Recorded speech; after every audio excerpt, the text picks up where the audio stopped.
I love JCVD, man. Fucking Bloodsport is one of my favorite movies. Kumite. Which also done by Stan Bush. Oh, that's right. I forgot about that. Kumite. Stan Bush is the man. All right, let's watch this minute. Megatron must be stopped, no matter the cost.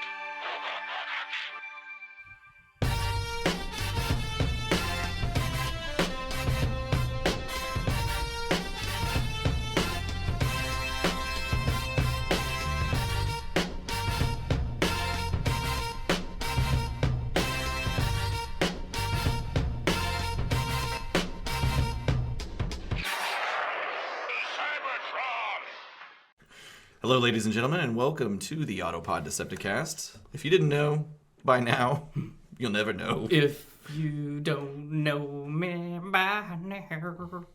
I like how you changed that up, that little Vibrato. creakiness. Fuck the intro. It's episode 44, and that means we're covering... I'm Caleb. Oh, we're off the rails already. It's chaos. So we're covering 43 to the 44-minute mark, essentially. And with me are two guys who I've known since the early dawn of my consciousness. I'm Ryan. I already said my name. Don't say it again. Don't say anything else this we don't want to episode. hear it. Nothing. How long have we known each other? Since second grade for you and me, and it's probably kindergarten second grade for you for two. Aaron and Ryan. I've known Ryan since first grade and Aaron since second grade. So what? Great. We're what age are you? In first grade, you're like what, 6, 7? You're looking at like 1985. The year this movie was made. So 20. We've known each other for around 21 to 22 years. I'm glad somebody else did the math. No, wait. 31 to 32 years. There we go. My bad. I was so ready to just rubber stamp it. You're just like, I'm yep, so yep. bad at math. Here we go. So really, this movie is a milestone for us in our relationship, even though we weren't connected to it at that time at all. No, but we were friends at this point. We were friends. And we've been friends now for just about a little bit longer than this movie's been out. I remember as a kid in the playground at the elementary school that we went to, I would play Transformers. And I don't remember if you guys were a part of this little crew. I played Transformers with you. Okay, gotcha. Well, and sometimes we'd bring Transformers to the playground and play with them, which is pretty stupid and nerdy. But no. I would play and pretend I remember you pretending to be the aerial bots. And so we would transform into planes and stick our arms out and fly around, and then transform into robots and walk around. Sure. And then every now and again when we had to, I'd be like, Form Superion. And so I would literally lay on top of each other. Like I would get people to grab my legs and my arms, and we would walk around the playground like fools. I remember making a Transformers quiz that we gave to some girls for no good reason. like here, you take this. You aren't interested and know nothing about this subject matter. And then it's because they wanted to hang out with us. I think I remember. Oh my God. The presumption was that they wanted to hang out with us. We wouldn't let them unless they passed this Transformers quiz that you wrote and put together. That is and so I remember one of them actually had the low enough self-esteem to take the quiz. And I remember sitting with you on the bus and looking at her answers and just mocking her relentlessly because she didn't know any of the answers. What a bunch of monsters we were. Good God. That's Little terrible. shits. God. I don't think I was involved in any of that. You didn't You seem were to cooler join than us in at a our young age. shenanigans on the playground at all. Because you were athletic and played basketball and Had liked socializing. I wasn't that athletic, but I think I did play on the playground equipment. Right. Boring. Like the swing. Why not have children hanging off your arms and legs? I do that now. I do that. My Hopefully they're yours. my 4-year-old goes, Form Voltron! And what happens Does he is, really? he gets up on the bed and he latches on, he puts his arms around my chest, and then the 9-year-old will get on my back, and we'll walk around like that. And we form Voltron. You've got a child sort of parachute kit on you, is what it sounds like. Kind of, yeah, but we form Voltron, and that we walk around and I'm stuff. impressed Kenny likes Voltron.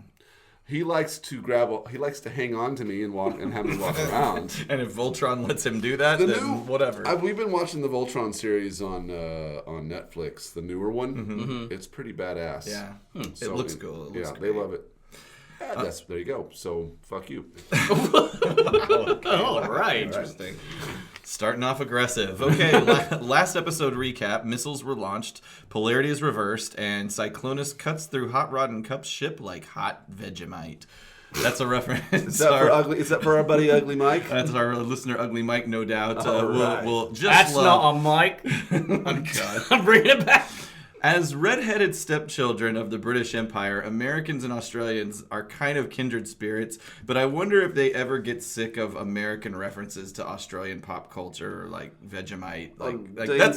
That's all you know us for? Maybe the dingo ate your baby. There's Vegemite. There's fucking Crocodile Dundee and boomerangs. That's pretty much. I will say this: my favorite movie ever, my favorite action movie ever. Mm-hmm. I've watched it over and over again. Was it Quigley Down Under? Yeah. I do like that movie. Go ahead. Sorry.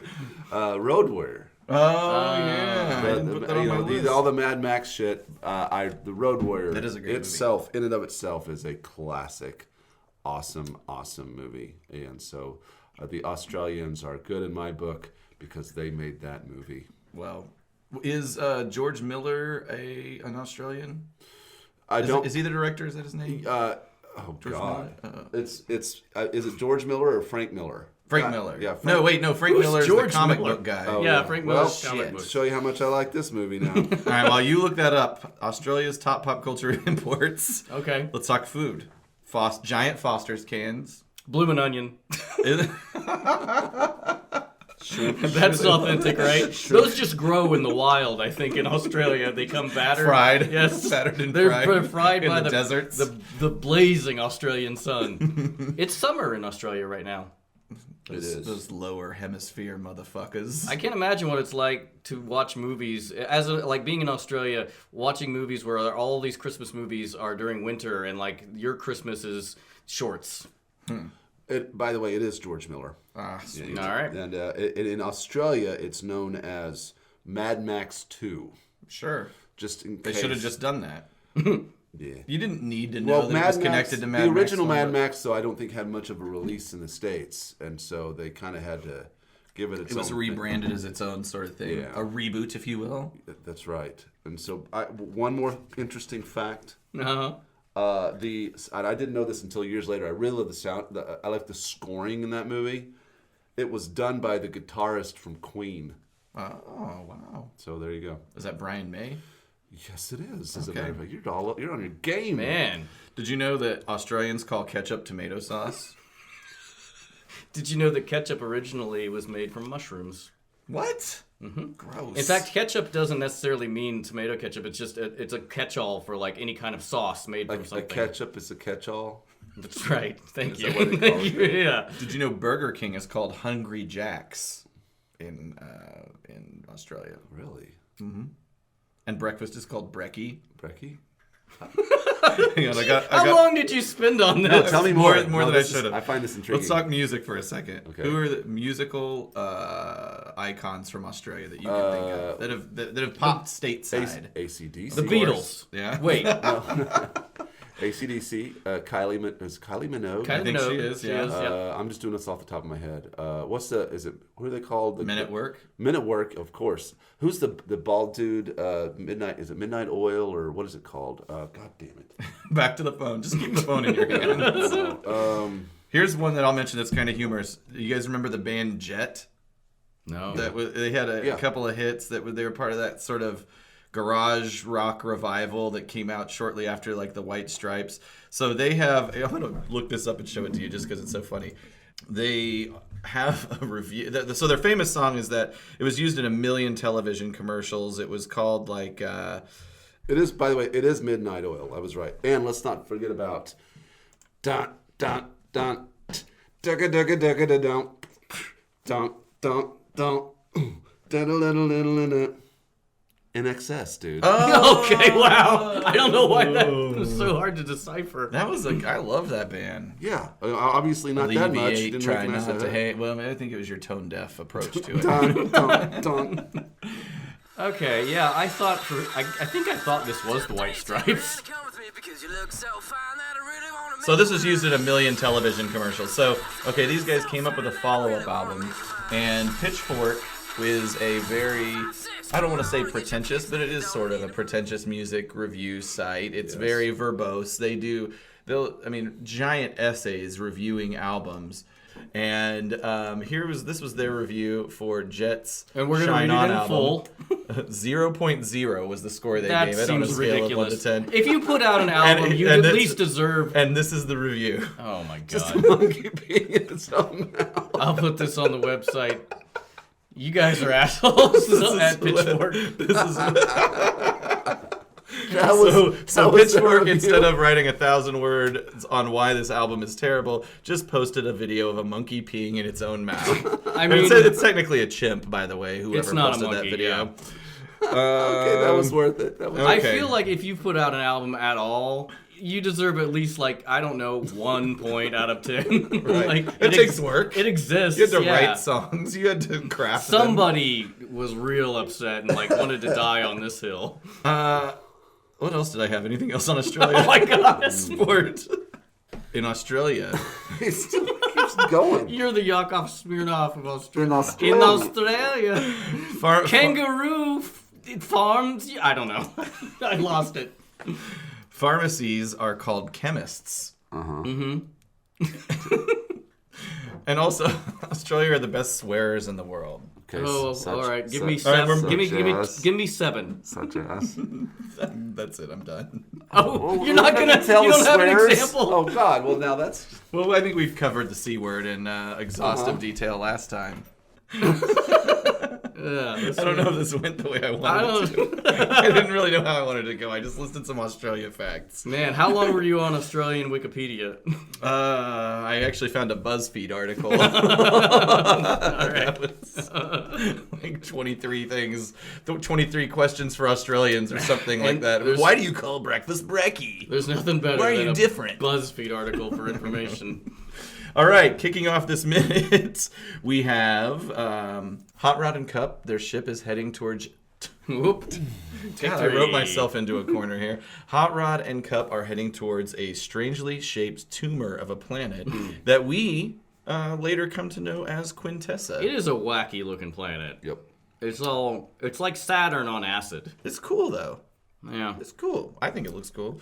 I think this crash sequence is very cool. This from the inside, how the glass cracks. It is cool, and but explodes. it's right up top at 4307, and I just think it's funny that Kup and Hot Rod leap out of the chairs and run to the back.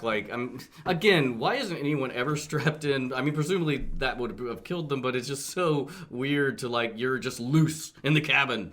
Why wouldn't they have been flung about anyway, based on the crazy motion of the ship approaching that planet? But yeah, they dodge out of the way so they don't die. And but I think that just looks It's a so cool cool. It does look pretty sweet. Because not only does the glass crack, but the whole sort of front of the ship sort of starts to crumble. contort and crumble from inside. So the next shot, starting around 4308, looks cool, but then it turns into a not cool shot in that it's kind of looks like a natural sort of crash motion. It's coming in at an angle, and then it sort of does this cartoonish bouncing sort of thing that I don't think is really weird. authentic to Yeah, what would happen to a crash. It just kind of Maybe. cartoonishly skips across the planet. Yeah.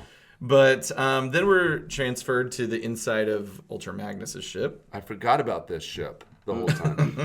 The reason There's another ship. Well, I'm pissed because there's 2 Autobot ships against 1 Decepticon ship, and it just seems like They can't coordinate. it seems like Ultra Magnus's ship did nothing to try to. It's true. It doesn't seem like the Autobot ships have any weapons.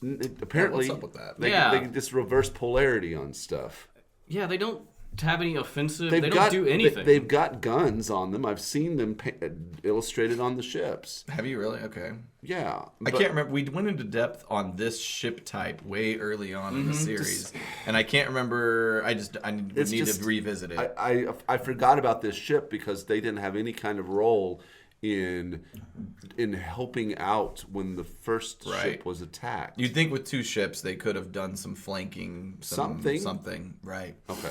Well, let's be mad about it. We're inside Ultra Magnus' ship, and Springer exclaims that Kup and Hot Rod just bought it, and I think then my favorite line of the movie, yes. Ultra Magnus says, "I can't deal with that now." Okay. Well, that probably explains everything.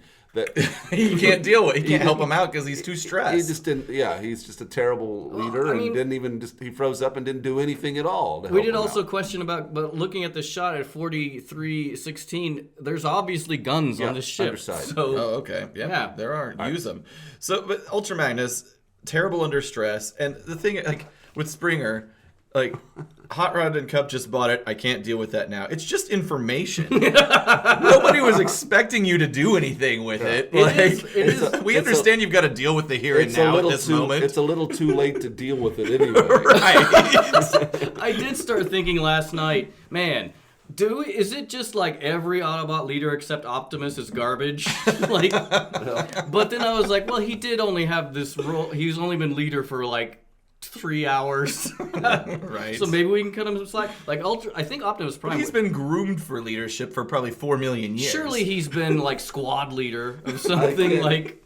He's city commander. Yeah, he's a city commander. Right, but I guess Optimus is the leader who's been was the leader the longest. It was like not counting the 4 million years they were in like stasis underneath the volcano. He was leader for 5 million years prior to that.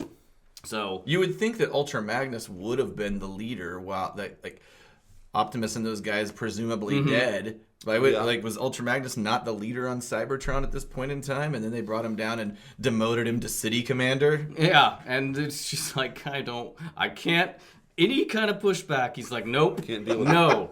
But RC's outside the shuttle. We're off. Yeah. I choose not to hear that. Yeah. So we're now underneath the ship, which, by the way, has the wrong color trim, or maybe it's the right color. I can't remember. It's just gray, but it's supposed. But Hot Rod and Cup's trim was just gray as they were crashing on the planet. Yeah, I can't remember. It's supposed to be how red. it started. I think Ultra Magnus' ship is supposed to have red trim. Okay. So from underneath, we see them fly and do a little turn as the Revenge fires some pretty cool missiles after them and does it. Man, these guys, as giant as these ships are, they turn on a dime. They can.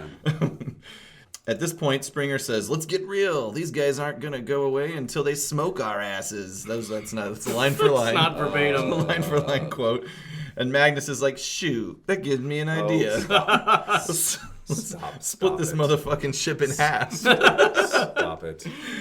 But then Perceptor, who is a pussy, says, "That's What too got dangerous." into you in this mission? Something happened. All right, let's just. Perceptor's like, "That's too dangerous," and Magnus is like, "Nah, I got this." Well, why would it be so dangerous to separate the ship? I know, It that's seems what like the it ship was built designed to do. Well, and when I watched this, I wondered because, in the Star Trek The Next Generation, the saucer section has the ability to separate, and I was like, I wonder if that, in some small way, was an inspiration. It wasn't, because I actually looked it up, and the concept of the saucer the concept of a ship separating was designed by Ralph McQuarrie for an abandoned movie called Star Trek: Planet of the Titans, which was going to be the first Star Trek movie. Wow. Yeah, and the story is crazy. It's basically like the Enterprise is in a you know what? Actually, I have a summary. I just want to read it real quick. Because it was fascinating. I fell down this rabbit hole last night, and I will here's the design of what the new Enterprise was going to look like. Not good. Which looks like garbage. It looks like it's basically a saucer glued to a triangle. I'll put a picture of that up. Yeah. The movie was What year are we talking? 1976. 1976, 77 was when it was being developed. And it was after the series, obviously, and the Enterprise was going to go to this planet and then the planet got pulled into a black, like there were these Titans that were an advanced civilization, and they go to the planet, it gets pulled into the black hole, the Enterprise gets pulled in the black hole. Long story short, humans were the original Titans. It goes back to Earth, and Kirk and all them were the ones who seeded the planet. It's fucking strange. Well, that's not a bad... Prometheus. Yeah. Actually, yeah. I mean, so it's very Chariot of the Gods. Interesting. Go ahead. So there was saucer separation in that. Yes, there was a saucer separation that had they the have ability. done that before in Star Trek, or no? Not until the Next Generation. Right. That was they only did it like once or twice because it just was lame. It looked ridiculous. The saucer just didn't kinda look so lame. bad, but the battle bridge section looked ridiculous without the saucer attached to it. It was just kind of lame. The Enterprise D, I think it did an encounter at Farpoint. I don't think it ever did it again in the show, and then they did it in one of the movies.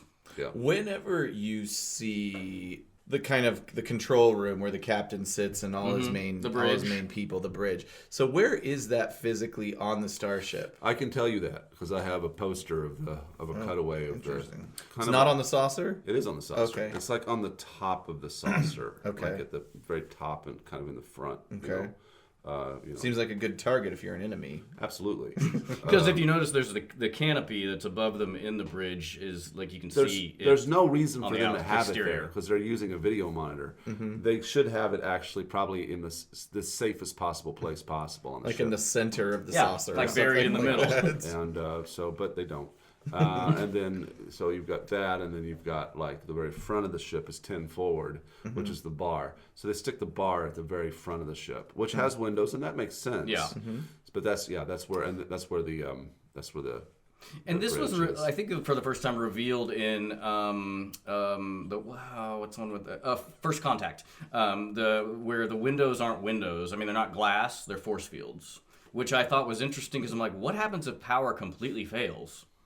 I always thought the windows were like the transparent aluminum that they mentioned in Star Trek 4. Maybe they used to be. What about... So there's one bar on the entire ship?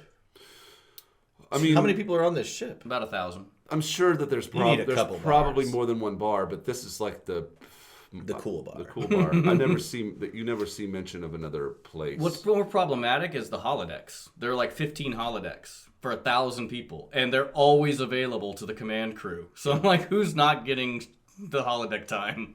Somebody. Maybe not everybody needs that. That's like playing video games. Is kind of like only nerds. Is there anything you'd use it for other than fucking?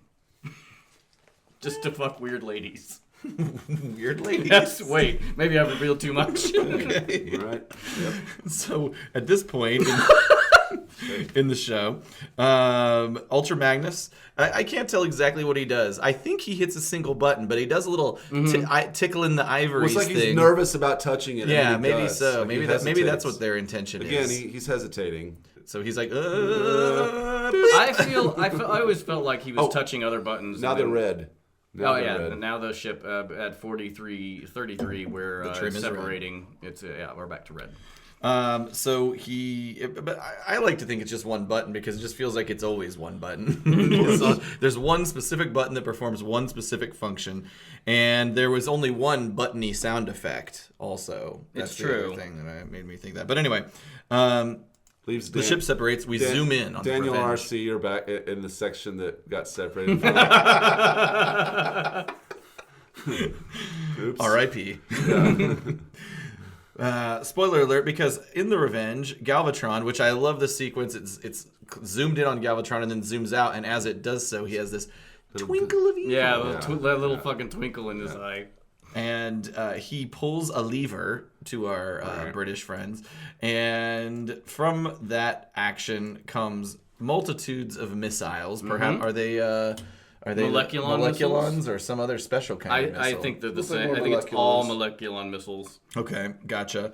they fly out. They do something that we didn't see the other missiles do, which is kind of break away. Yeah, the housing breaks off, and they presumably it's a faster it's 2-stage rockets. But I like that part. That's really cool where the housing breaks away. It looks awesome, and they do seem to speed up once that happens. Yeah. And they hone in on the back half of the ship, and they land. And it doesn't make much sense why it would do this other than just for dramatic effect, but it takes a second or two, and then there's a little shimmering kind of thing, and then the ship explodes, and it's kind of a 2-stage explosion. There's the initial explosion, and then this giant nuclear explosion of sorts, and then you see pieces and parts of the ship kind of there as the Revenge starts to fly through debris, and that is where the minute ends. Go ahead. I was just say that whole scene's Ripper. Ripper? That's Australian for really great. How long you been looking that up? This episode is our tribute to Australia. Brought to you by Australia. Thank you for existing, Australia. I will say this explosion of Ultra Magnus's 3/4 of the ship, it starts off really cool and then just looks terrible at the end. I don't like it either. Very good. Yeah. It's like an iris of an eye, or like an eye in the glowing in space, and I just think it looks bad. It was cool in the beginning. You didn't need that big of an explosion also. I mean, functionally it was stupid big. Just fucking throw some smoke on it or whatever. But then it just didn't look good. No, it didn't. It was the worst explosion of the movie. No, it doesn't seem fair dinkum at all. This is what we're doing now? What does that mean, Caleb? What's that Australian for? It means that it's fair dinkum means true or genuine, and that was not true or genuine. All right, great. Love it. Let's see. So that's the end of this minute, and I don't have any voice. I do have a quick note about voice actors. We've already covered Paul Eating, who's the voice of Perceptor, and I learned something just through the course of the week that made sense at this point since he spoke, and that is that Perceptor's voice was inspired by C-3PO and the absent-minded professor. So his persona was mashed together with a British accent. That was the idea. Well, C-3PO has a British accent. I guess, you didn't really need to say that. So, all right. Fuck you, Paul Eating, you piece of shit. Oh, no. I'm just kidding. I love you. Come on the show. Come on the show. See you later. That's our call sign. So I think that brings us to... Deviations. I'm hoping Ryan has a lot. For mine, which as the listener may or may not know, if you've just joined us, my deviations tend to be a little bit more tame because I have a later draft of the script that I'm looking at. But there's still lots of fun stuff. And Ryan's version of the script is, if not the first, maybe the second draft. And it is... Seems like a small revision, yeah. It is psychedelic. Awesome. But so in mine... The only real deviation is that as Ultra Magnus and Springer pilot the ship, Blur, RC, and Daniel are noted to be patching holes in the hull. So they're repairing the ship while this fight is going down. Child labor. Space battle. Yeah, put it to work. Make him do something. That's all I've got. Mine's pretty short as well. Basically, we pull back, and we're in Ultra Magnus in the cockpit. In the background, Blur and RC work to patch over holes in the hull, with Daniel helping them. Perceptor is slowly, methodically plotting coordinates on a light-up table, seemingly oblivious to shakes and rockings of hits being scored on their ship. Springer says, Kup and Hot Rod have bought it. Maybe the Dinobots were tough enough to survive, but I wouldn't bet on it. Jesus. Ultra Magnus says... Very compassionate. He doesn't even say I can't deal with that. He just straight up ignores it and says, Our force field shields are weakening. Damage control report. And on Daniel with RC and Blur, Daniel hammering small metal patch plates over smoking pin in the hull. Oh, he's repairing the ship. That's great. There's 1 million holes in the fuselage. Oh, golly. I hate your Daniel voice more than the real Daniel voice. I like it. RC says, stage direction, more adult report. 62% deficit in structure. And then RC further says, power supply depleted, survival factor -3. What Survival factor? Survival factor. -3? Minus, that can't be good. Is that anything like our terror watch alert How scale? can you get below 0? I mean, yeah, that You're seems- dead already. It seems like the bottom. One thing I like about this is that this is the first mention of a force field. Like, at least, like, that helps give some credence The to shields, the yeah. whole, like, the It whole, seems like, like that- some lasers are stronger than others or whatever. No, maybe there's a force field involved. It seems like or a that force shield, field's right? doing a really good job, too. Up to now. A million holes. Well, a million holes, yeah. And then we're back on Springer and Ultra Magnus. Springer, we've got no choice. We've got to die. What? Which is the version of they're gonna dog us until they see us dead. Right. But it doesn't even, Ultra Magnus doesn't even tell you, like, oh, we're not really gonna die. They just straight up in this script act like they're dead. Like, and then it cuts back to Galvatron, maintain moleculon barrage. And as he works the controls and eject more canister bombs, they haven't sufficient reserves to ward off destruction of that magnitude. And then an electrical outline envelops the ship, and there's a blinding flash, after which large particles of space junk and remnants of the hull and superstructure come exploding toward the camera and past the camera, accompanied by an explosive sound, and then silence. Oh, I get it now. Where the shuttle has been, there is now nothing, just loose asteroids and clouds of space dust.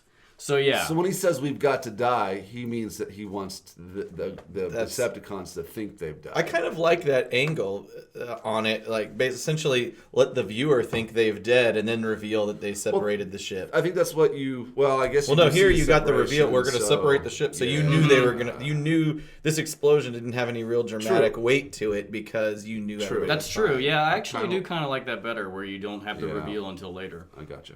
Although that We're line, better than you, creators of this movie. Can you imagine that line, "We've got to die," is can you imagine ridiculous. Poor Daniel being like, "What?" I just want to see my dad. Yeah, they should have left him on the planet. I'm just saying. My father's probably long dead. Yeah. He was consumed and pooped Ingester. Okay. I'm the ghost of Clive Owen. Okay. I'm leaving that in.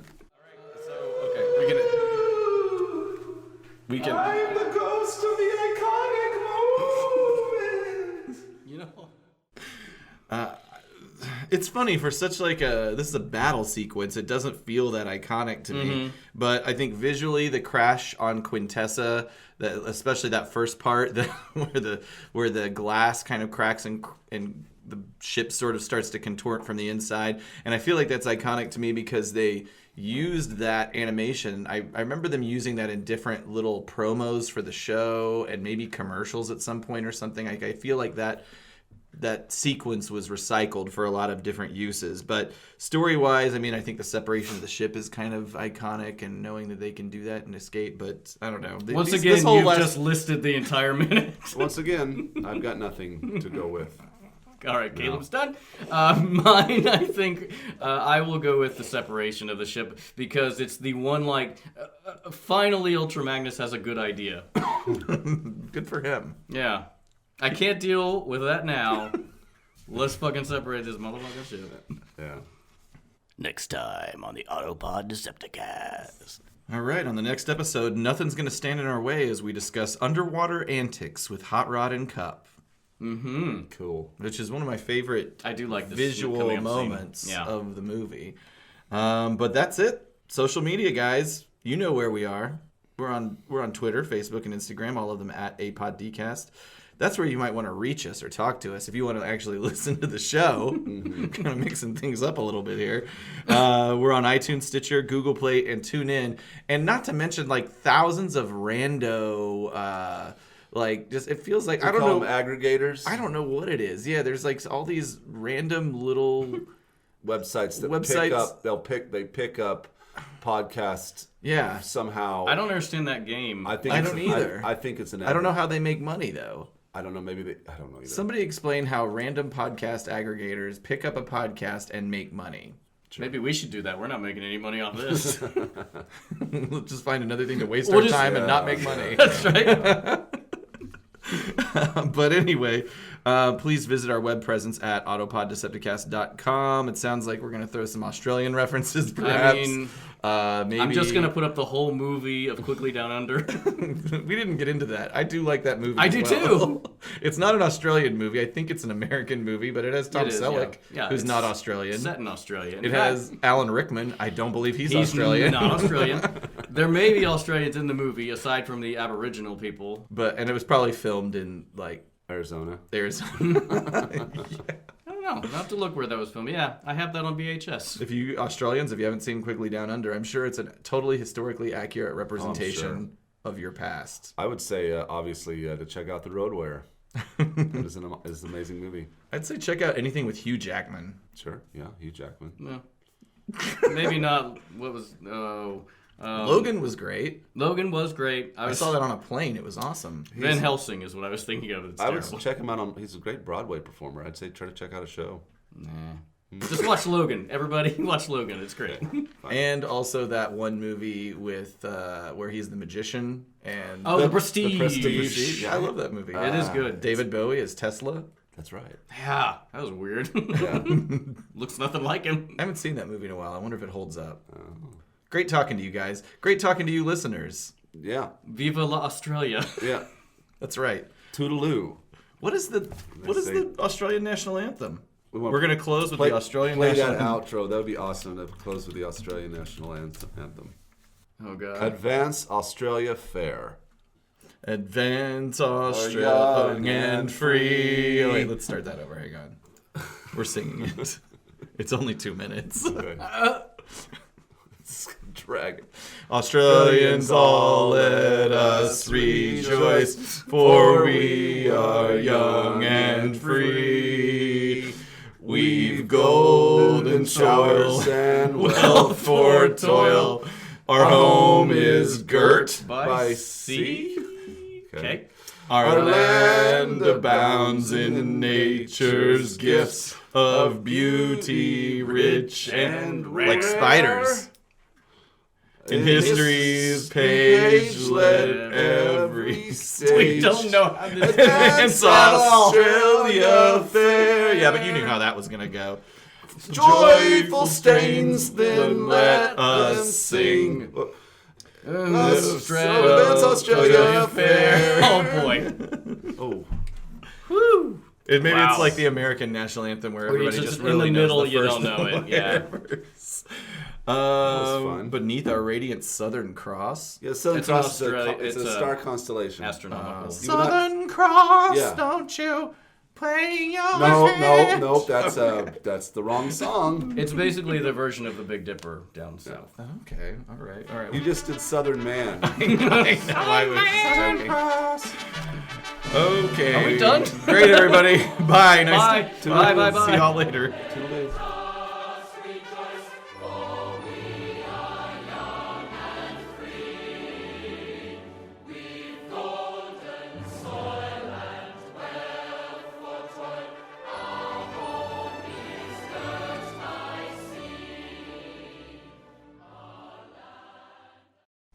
That is an outtake, I think. A really terrible outtake.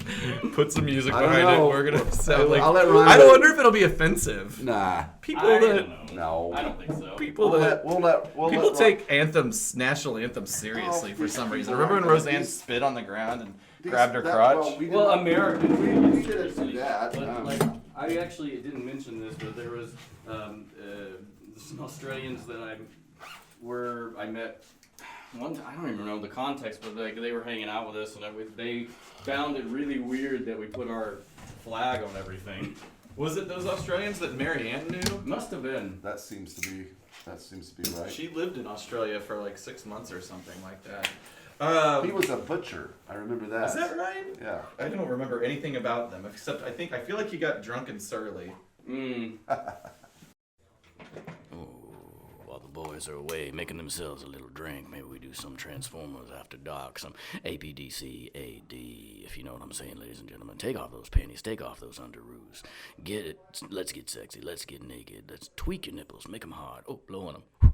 Yeah, that's what I like to hear. That's what I like to see. I want you to get you down to the bare nakedness, and we can all talk together. I'll just talk you off all afternoon long. It's gonna be a nooner. That's right, ladies and gentlemen. We're gonna get sexy. We're gonna get a little. Will there be fingering? Oh, you know there will be. I'm gonna be finger popping, finger banging, all over your pussy and asshole.